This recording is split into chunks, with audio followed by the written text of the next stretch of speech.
Be? Padio.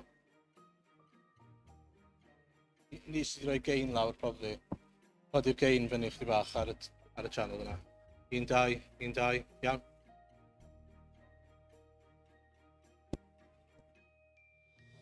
Good.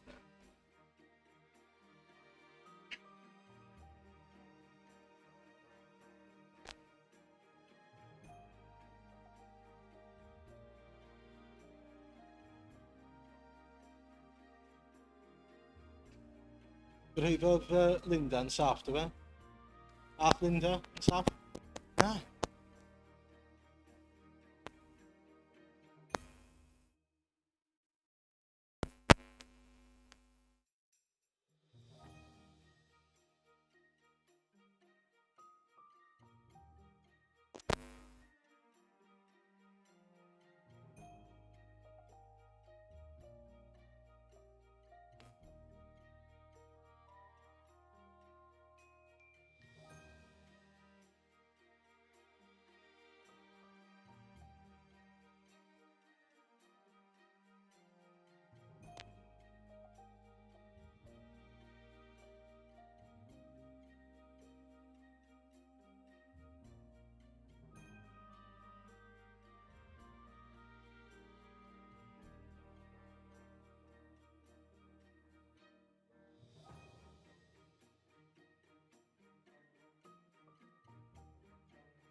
Nadolig llawen. Merry Christmas. Welcome to our service. I know some people have stayed at home. I'll just get my breath back. The camera is now hopefully working again and you can see us from home. Well, Nadolig llawen again. Merry Christmas. We'll just start off by praying and committing the service into God's care. Let's pray.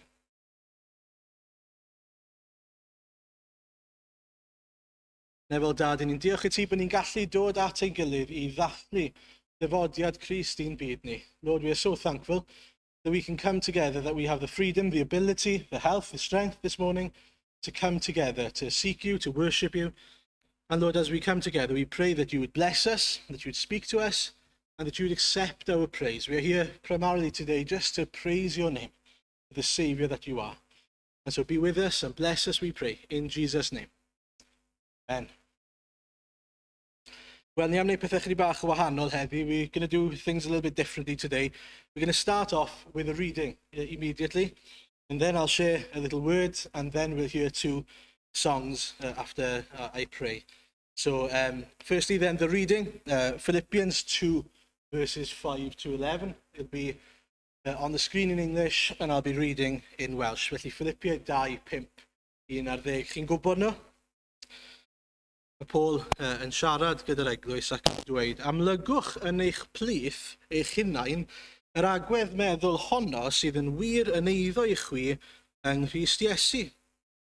Ei fod ef ar ffurf Duw, ni chyfrifodd fod cydraddoldeb a Duw yn beth i'w gipio, ond fe'i gwacaodd ei hun gan gymryd ffurf ceithwas a dyfod arwedd ddynol. O'i gael ar ddull dyn, fe'i darostyngodd ei hun, gan fod yn ifydd hyd angau, angau ar y groes. Am hynny, tra dyrchafodd Duw ef, a'r hoes sydd o'r enw sydd gyrwch pob enw, fel wrth enw Iesu y plygau pob glin yn y nef, ac ar y ddeiar a than y ddeiar, ac y cyffesau pob tafod fod Iesu Grist yn arglwydd gogoniant Duw Dad. Amen. Well, if this works, great. Heddiw dwi am ofyn cwestiwn I chi. Ydy Iesu yn arwr I chi? Is Jesus your hero? Oherwydd fel arfer, sa'n gwybod amdano chi blant, ond pan o'n i'n tyfu lan, o'n I wastod yn cael anrhegio Nadolig oedd rhywbeth I wneud efo arwyr I. Ni wastad yn cael anrheg oedd rhywbeth I wneud efo arwr I. A pan o'n i'n tyfu lan, dyma y dyn. Nawr, plant chi ddim yn cofio'r dyn yma, ond oedd e'n dyn special iawn. Ni'n gwybod bod Eilir yn gwybod pwy yw'r dyn yma. Matt Cardy, oedd e'n fe. A oedd e'n special iawn. Oedd e'n chwaraewr rygbi arbennig. Oedd e'n chwarae full-back. Oedd e'n gloi. Oedd e'n dda yn dal ar bel. Fi'n iawn, Eilir? Fi'n meddwl bod hwnna'n deg I weid. Fe oedd yn arwr I'n tyfu lan.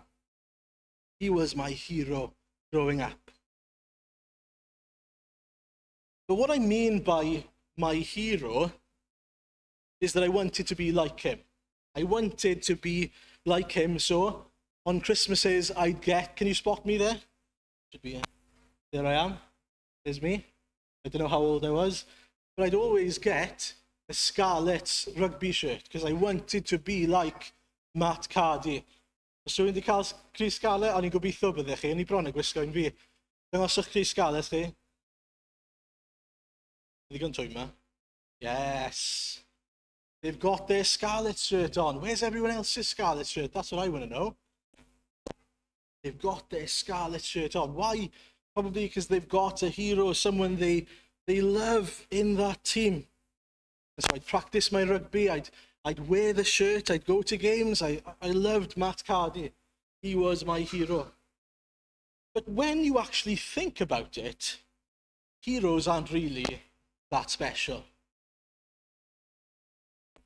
Be fi'n olygu gan hynny bod arwyr ddim really mor special a na? Wel, mae arwyr yn dda iawn yn gwneud rhai pethau. Mae dyn nhw sgil mewn rhai ffyrdd, ond mae gyda nhw wendidau hefyd, dyw nhw ddim yn berffaith. A mae Matt Cardy yn esiampl da hwnna. Chi'n gwybod beth ddigwyddodd i Matt Cardy? Oedd e'n eitha trist, actually. Oedd e'n chwarae'n rili da, a wedyn nath e gael mewn i'r tîm Cymru. A wedyn ar ôl cwpl o gemau, sa'n cofio, fi'n meddwl oedd e pan oedd e'n chwarae i Gymru. Sa'n siŵr, neu'r Scarlets. Nath rhywun daclo fe wrth iddo fe fynd i'n ôl pêl yn yr awyr. Nath rhywun cymryd coesau fe mas a nath e lanio ar ei ben. A gath e concussion gwael iawn. Nath e daro i ben. Ac ar ôl hynny, oedd e ddim y chwaraewr oedd e cynt. Oedd e ddim hanner cystal chwaraewr ag oedd e. Oedd e arfer bod yn dda iawn. Ond yn sydyn, oedd hi hyder e falle neu jyst i allu fe i chwarae, jyst ddim beth oedd e cynt. Sometimes you think of heroes and how great they are. But with every hero, there's also a weakness. With Superman, there's kryptonite, isn't there? With Iron Man, he depends on his suit. Without his suit, what is he? Just a man. Nothing else, just a man. But what sets Jesus apart from every and any other hero is the fact that he's actually more than a hero. He's much more than just a hero that has something good to offer. A hero has weaknesses, we've just seen. A hero can be conquered.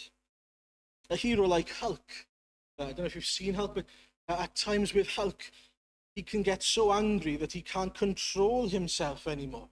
So you might hurt someone that he doesn't want to hurt, but someone can get on his wrong side.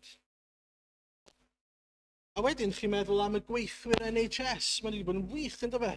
Maen nhw wedi bod fel arwyr, heroes. Pam? Oherwydd, wel, maen nhw wedi bod yn mynd mewn i sefyllfa lle maen nhw'n rhoi bywyd mewn risg er mwyn helpu pobl sydd yn dost. Ond mae ganddyn nhw endidau hefyd, bod nhw yn arwyr mewn sawl ffordd. Yn gyntaf, wel, ni'n gwybod maen nhw'n gallu cael y virus. Dyn nhw ddim yn immune, maen nhw'n galw fe. Maen nhw'n gallu dal y virus i hunan ac yn gallu mynd yn dost iawn. Ac yn ail, yn drist iawn, sy'n modd pa mor galed maen nhw'n gweithio, dyn nhw ddim yn gallu helpu pawb. Dyn nhw ddim yn gallu achub pawb. Mae ymdrechion nhw wedi bod yn arwrol, heroic. Maen nhw wedi trio i gorau glas. Ond dyn nhw ddim yn berffaith. Dyn nhw ddim wedi gallu cyflawni gwneud pob peth o'n nhw moyn wneud. That brings us to Jesus. Jesus is nothing like these heroes. He's better. He is more in every sense. He is perfect. He's strong, he's kind, he's perfect. He's loving. He came to earth, he gave up his glory in heaven, or left his glory up in heaven, and he came to save us. Jesus isn't just a hero. He can be your hero, but he can be more than a hero as well. A hero, as I've said before, is admired for his courage, maybe, and his noble qualities. He has something special. A hero has something someone else doesn't have. Matt Cardy, unfortunately, had the pace that I didn't have. I couldn't run like him. I couldn't catch like him. I couldn't kick like him. So he was my hero. He had something I didn't have. And that's great that you can have a hero and that Jesus can be your hero. You can look at Jesus. You can admire him. But Jesus is more than someone to just be admired. Someone to just acknowledge their courage and their noble qualities. He's a savior. That's different to being a hero. Savior means that he saves. And that's what sets Jesus apart, of course. That he was able to deliver on what he set out to do. He completed his mission.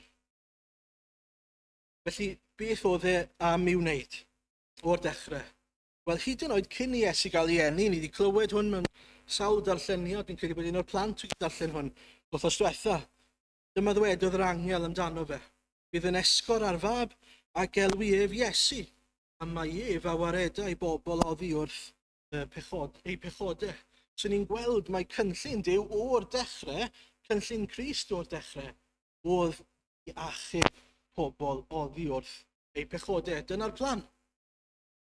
Sut ddechreuodd ei dasg? Wel, ni'n gweld ar y ddeiar te, allwch chi fynd reit nôl i Genesis, os chi eisiau gweld dechrau'r cynllun i gyd, ond i ni'n edrych ar y geni, Ioan 1:14.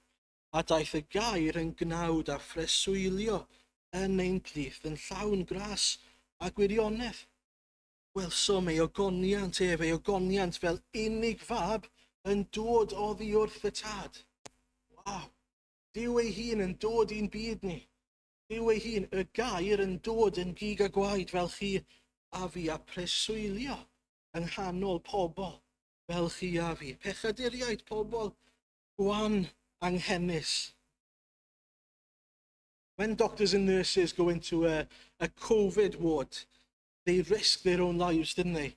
Or their own health at least, knowing that there was a chance they could catch that virus.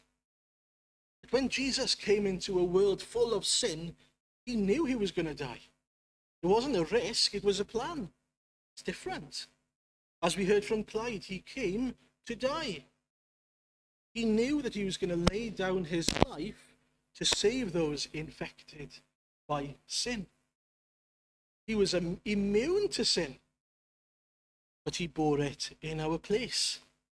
It says he was without sin, but that he became sin's curse for us. Isn't that amazing? Became sin's curse for us.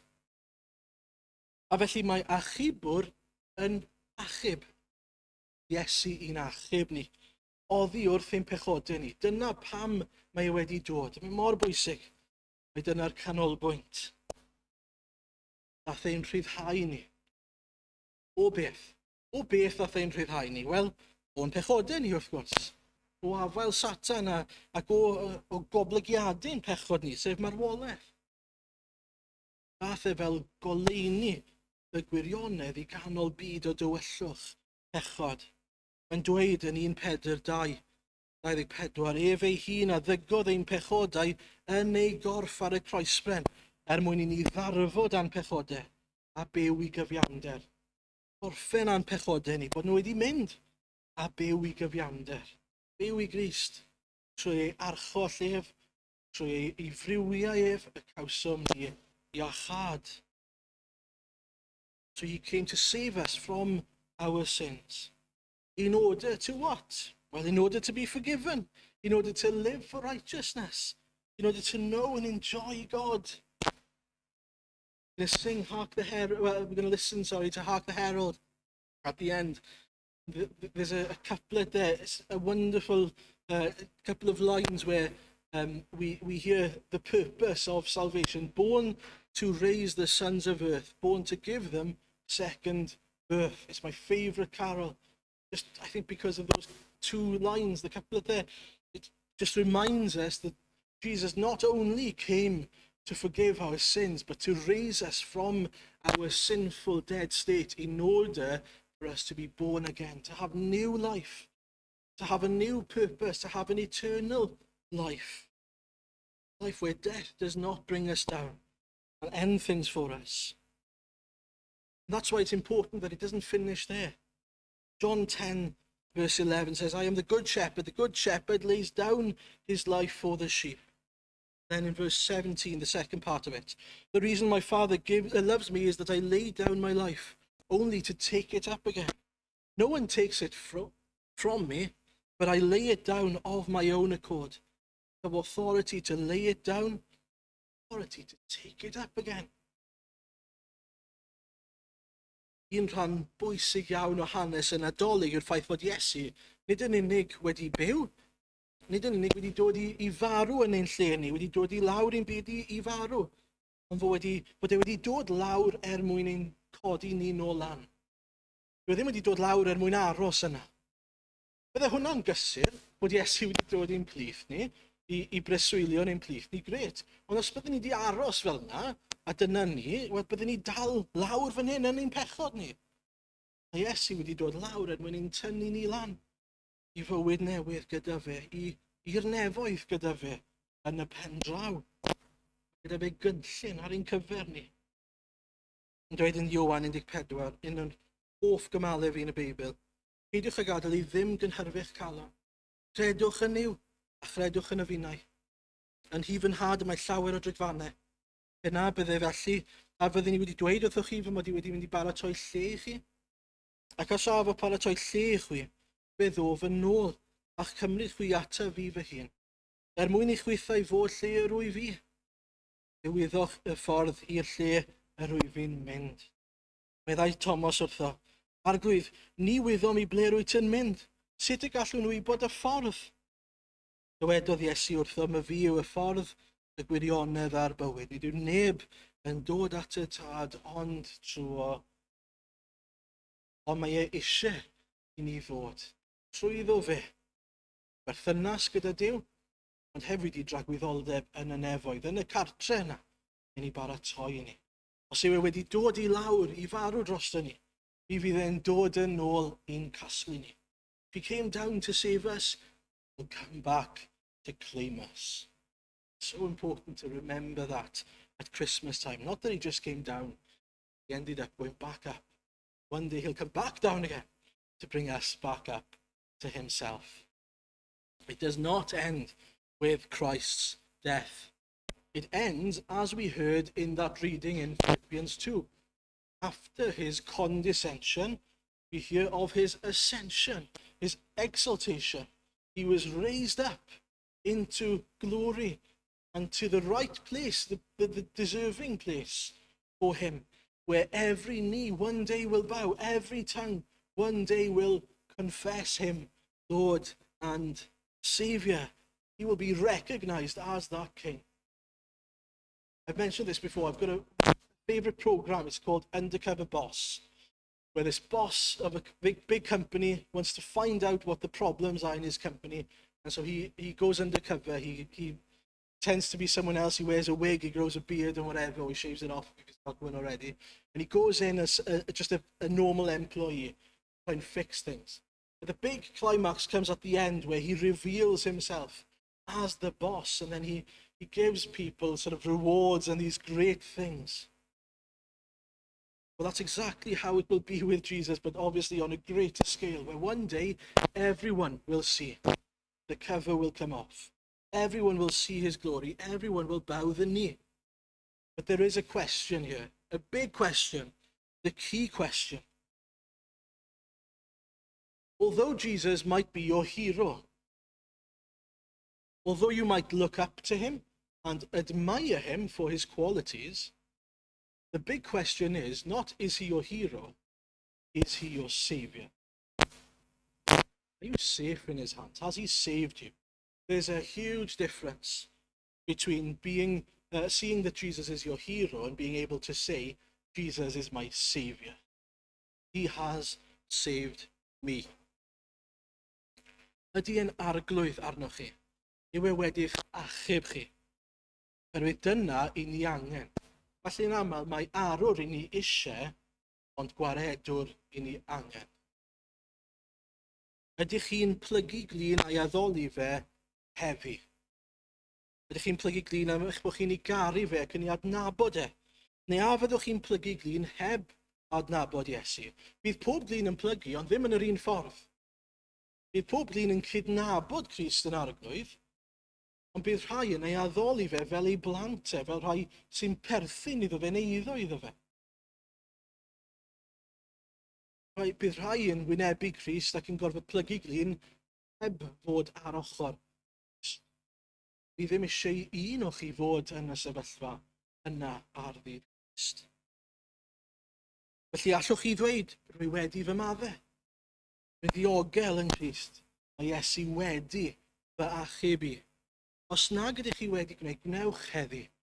Dim diwrnod gwell i gael na heddi nawr i ddod a plygu glin a cyffesu Iesu yn arglwydd a sylweddoli arglwydd ti'n fwy na arwr, ti'n waredwr. Diolch am ddod i'n byd i'n achub i. Derbyn fi, madde fi. Dwi eisiau byw i ti. Bydd yn arglwydd ar fy mywyd i.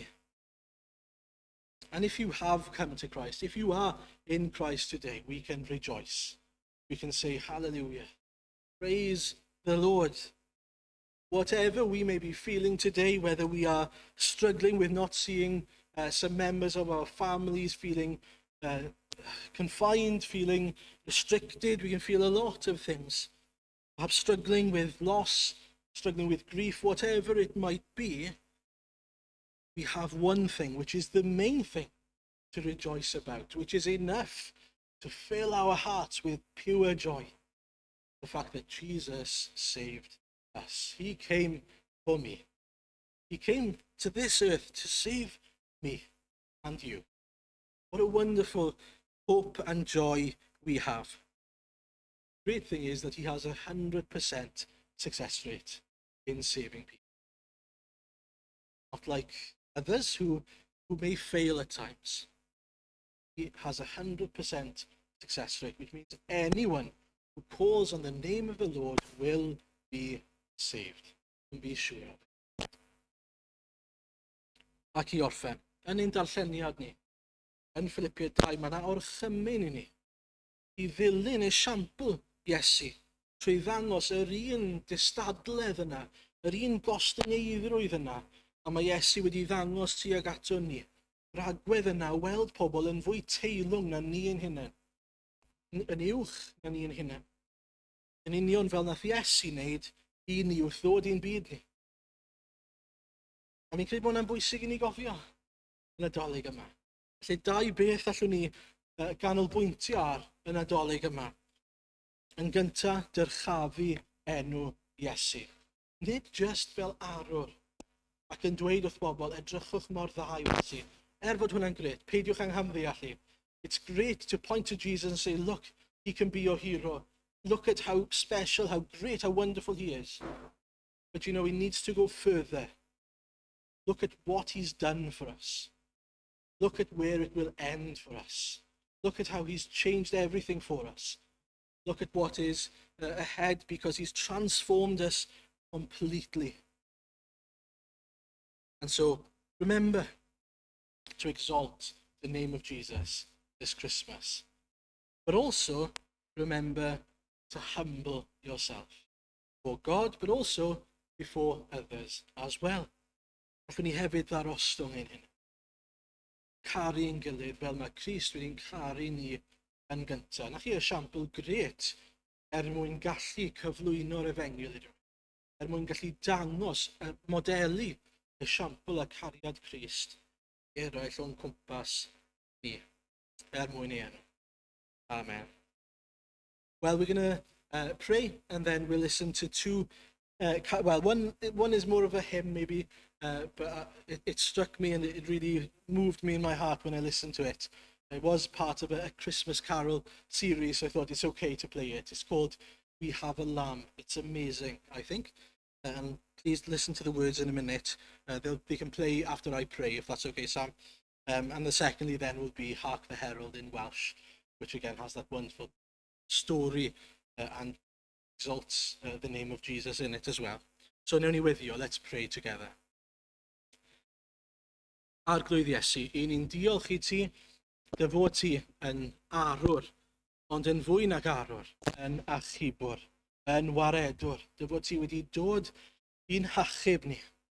Dy fod ti nid yn unig yn esiampl da neu'n yn rhywun i edrych lan ato, gyda nodweddion arbennig, ond arglwydd rwy ti'n fwy na hynny. Rwy ti yn berffaith, rwy ti yn llawn cariad a sigaredd a gras. Rwy ti wedi dangos rheina trwy ddod i'n byd ni. Darostwng dy hunan a'n hachub ni. O arglwydd, diolch am ddod i ganol bydreddu ein pechod ni, mwyn ein codi ni o'r baw a'n gosod ni ar y graig arno ti dy hun. Lord, we are so grateful to you for the way you've worked in our lives, for the way you've saved us, the way you've done great things among us. Lord, more than anything else, we thank you today for the Lord Jesus, the greatest gift the world has ever seen. Thank you for his condescension. We thank you for his faithful, perfect life on earth. We thank you for dying a sinner's death, despite being without sin, so that we can be free of sin, so that you can trade places with us. But we also thank you that by being that perfect Saviour, he had authority not only to lay down his life, but also to take it up again. We thank you that he came back to life, that he ascended at your right hand now, and that he is reigning on high. Lord, we can't wait for the day where we'll be rejoicing with you in heaven, in perfection, in paradise. Arglwydd i ni yn excited, arglwydd i ni wedi gweld plant falle heddi yn excited am y Nadolig, yn excited am ei anrhegion. Ond arglwydd i ni'n gweddio, rho excitement i ni atgoffa ni o'r hyn sydd i ddod ar ein cyfer ni. Arglwydd, rho'r llawenydd, y bwrlwm yna ni'n calon ni am yr hyn sydd i ddod. Lord, we can't wait to be with you face to face. But for now, we continue to worship you, to exalt the name of Jesus. As we will listen in a minute, we say, hark the herald angels sing, glory to the newborn King. Lord, accept our thanks, our praise. Help us today again to focus, to fix our eyes on Jesus, author and perfecter of our faith. Accept all the praise and all the thanks in Jesus' name. Amen.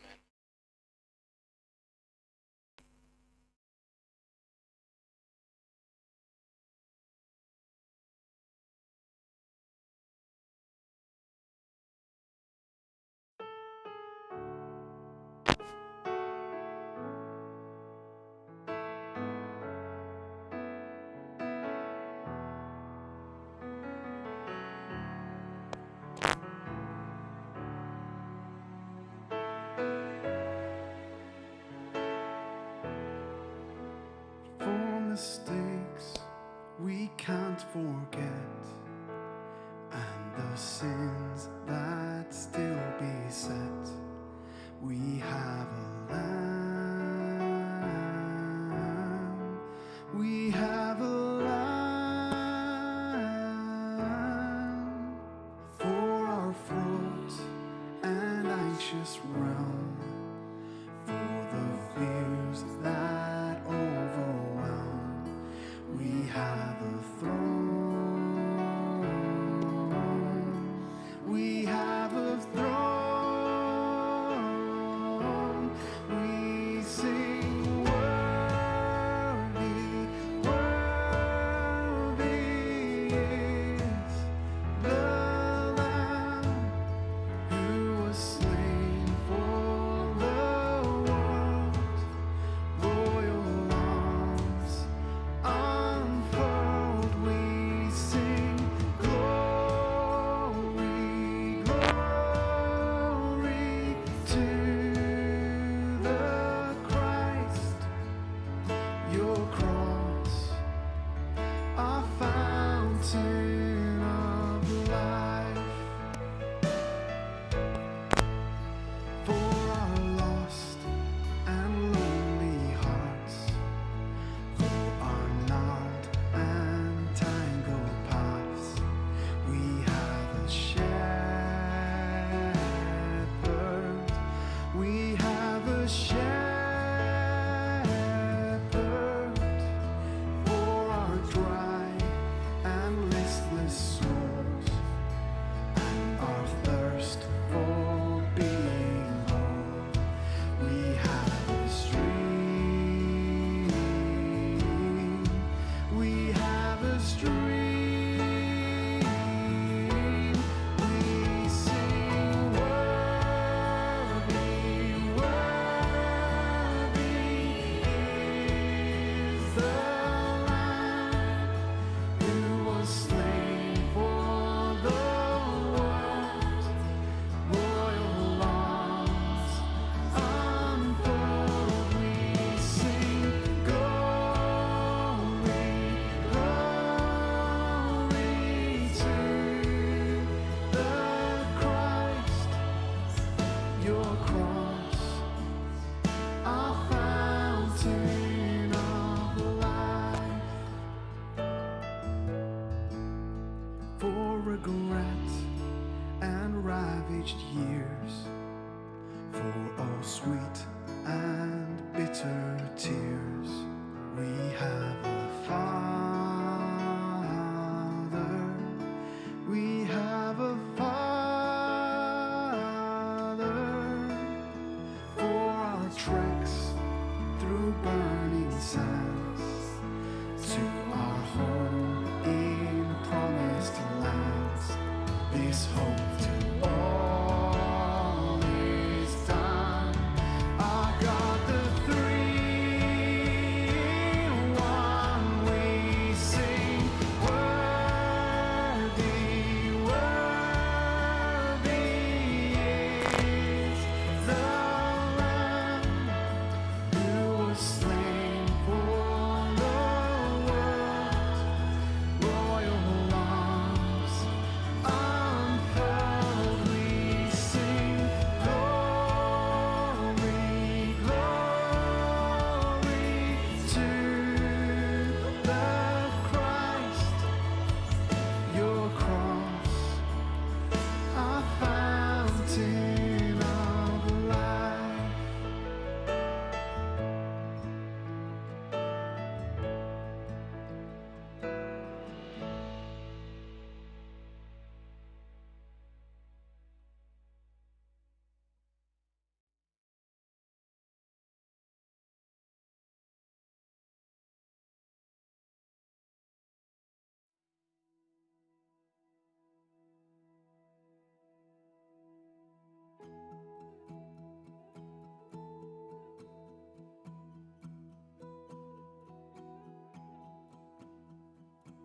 Clywch lir nef yn seinio'n un, hen fechen i coedwadyn. Heddwch sydd rhwng nef a llawr, dewadyn sy'n un yn awr. Dewch bod cenedl Israel, unwch ar ran y laeth glod. Blwyddwch o'r llall a wendrem, gan wyd Crist ym Methlehem. Clywch i'r nef yn seinio'n un, hen ffichen i coedwadyn. Crist hadra gwyddolder byw, a disglair debwyneb Duw. Cadarniwr a ddaeth ei hun, gwnaeth ei babell gyda dyn. Wiredd yw dod yn y cnawd, dwy folfa bydd un yn frawd. Duw yn ddyn fy enaid gwyn, Iesu haid ymam i'w wel. Clywch i'r nef yn seinio'n un, hen ffichen i coedwadyn.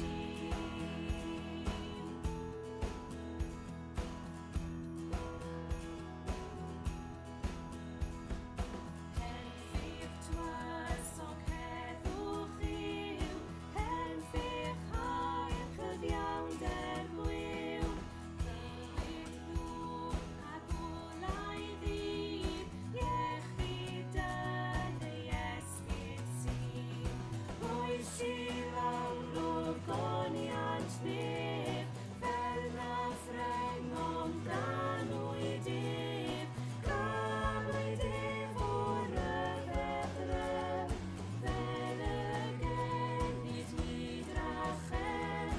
Clywch i'r nef yn seinio'n un, hen ffichen i coedwadyn.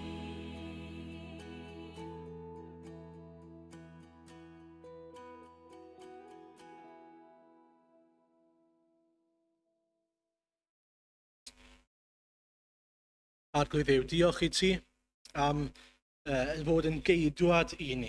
Lord, we thank you that you are our Saviour. We thank you that we can say we are free, we are safe in your hands. Lord, accept our praise, accept our thanks this morning again. Help us now to love you, help us to worship you and exalt the name of Jesus, not only today, not only throughout the rest of this Christmas season, but for the rest of our days. A drwy derbyn ein mawl a'n diolch ni, er gogoniant a mawl y enw di. Amen.